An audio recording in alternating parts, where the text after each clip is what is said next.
Hey guys, this is Bruce here, and today I'm going to show you how to save money using powders versus liquids.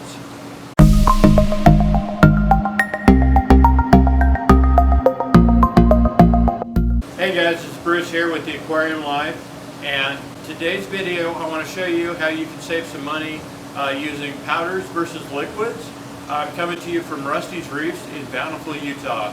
Rusty's has the largest selection of vital reef products, and they also have an amazing selection of freshwater and saltwater fish and coral. Okay, so the first thing I wanted to say is no matter what brand of supplements you're using for your aquarium, the liquids are always going to be a little bit more expensive. The reason being is there's more labor to mix a liquid, and also there's more cost in shipping a heavier bottle of liquid versus a powder. What I've heard from a lot of people, and kind of the biggest inspiration for this video, is I've had a lot of people say, well, I prefer the liquids, the powder's just too much work. And you know, if you like the liquids, then great. You know, it's a good product, it's a good way to go. I'm just always trying to do what's in everybody's best interest, and you can definitely save money with the powder.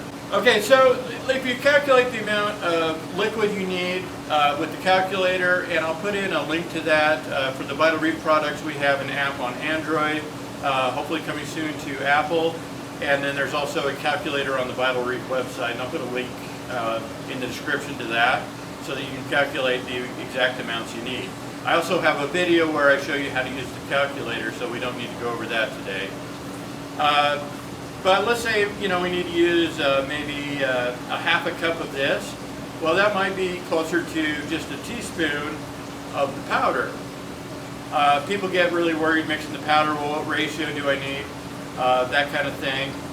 Well, let me show you how to do that real quick. Okay, so the only thing you're going to need, I guess, regardless whether you're using powder or liquid, you're going to need something to measure it with. I got these measuring spoons down at $1. I was using the kitchen ones, and my wife found out, and I got in a lot of trouble. So now I went down to $1, bought my own set of measuring spoons.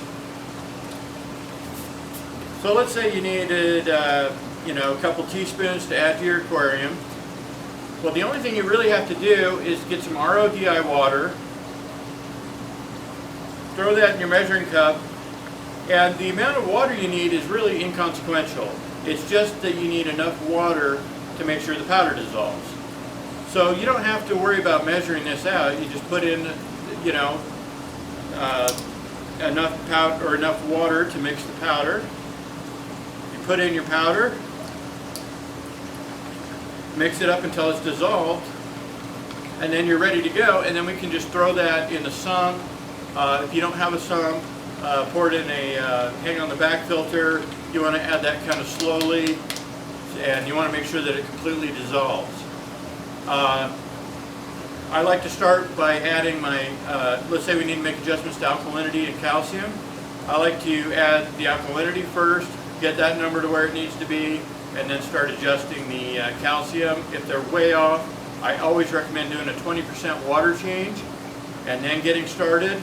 And as a good rule of thumb, to be safe, try to only increase your alkalinity by half a DKH per day, maybe 1 DKH per day, you know, if you do a little bit in the morning and a little bit at night.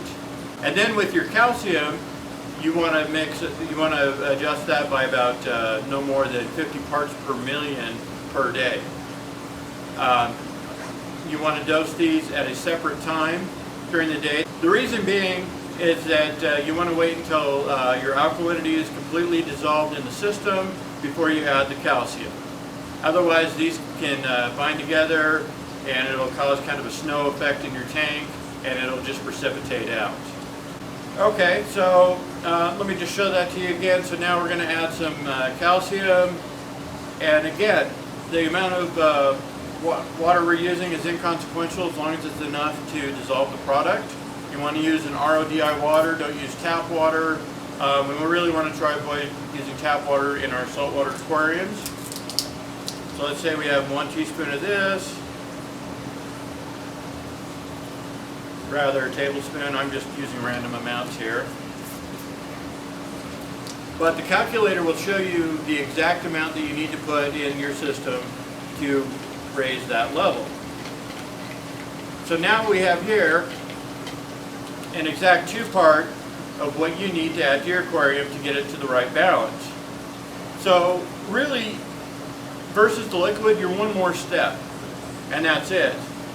Now, the other thing is, if you're mixing the liquid to put this in a doser, you are going to want to follow a certain formula, and I'm going to put that in the description. I believe it's 2 1/4 cups of calcium for every 1 gallon of water.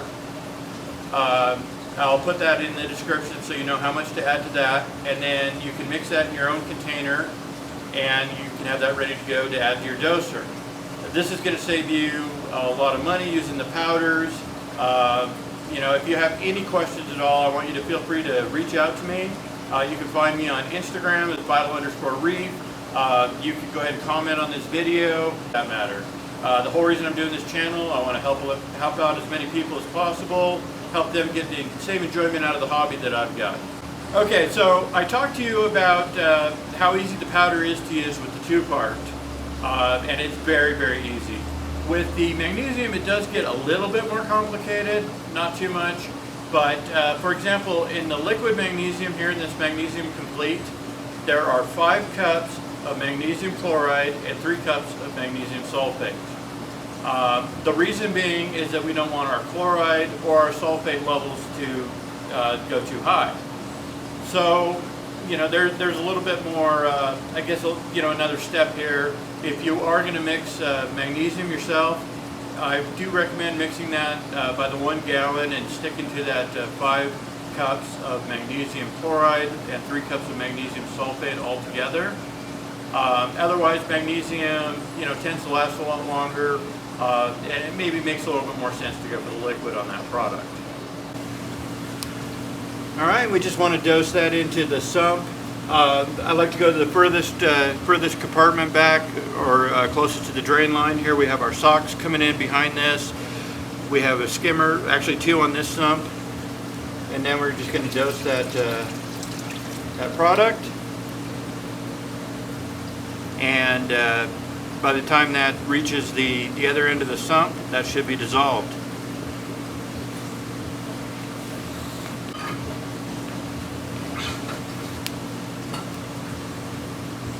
All right, let's do that again because that was so exciting.